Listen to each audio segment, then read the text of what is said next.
Have you heard of the warrior that got decapitated by a giant, had his head replaced with a bear's, and became the feared great demon of the cemetery? This is a Sinhalese folklore of Maha Sona, the Sri Lankan demon/god of the cemetery who haunts the afterlife. Maha Sona was a warrior named Ritigala Jayasena who lived during the reign of King Dutugamunu, who is pictured here in this photo. Gotaimbara was one of the 10 giant warriors of King Dutugamunu. One night, Gotaimbara and Ritigala ended up getting drunk and decided on dueling each other, which ended up in Gotaimbara decapitating Jayasena with one kick. Ritigala's cadaver was then taken to an open graveyard where a deity saw him and out of pity tried to revive his body before it got cold. In a rush, the deity found a bear's head and tried to fit it to Jayasena's head, reviving him. However, amongst the chaos, he ended up putting it on backwards.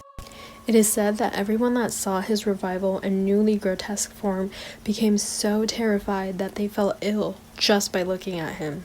This new entity was then dubbed Maha Sona or Maha Sona, the great demon of the graveyard.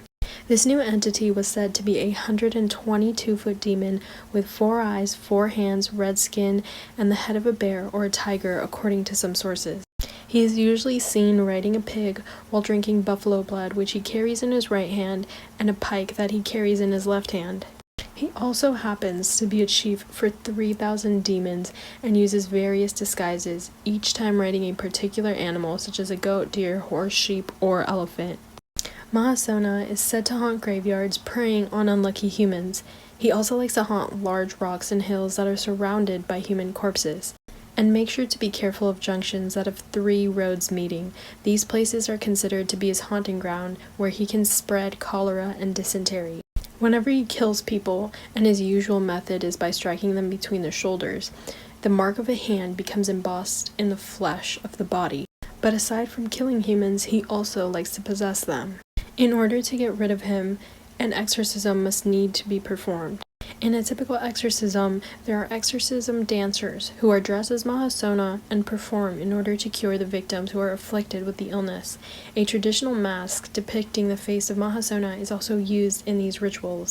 The exorcists don't consider the Maha Sona to be an evil entity and even joke with him, play cards, and eat meat throughout the night, waiting it out until the patient is well the next morning.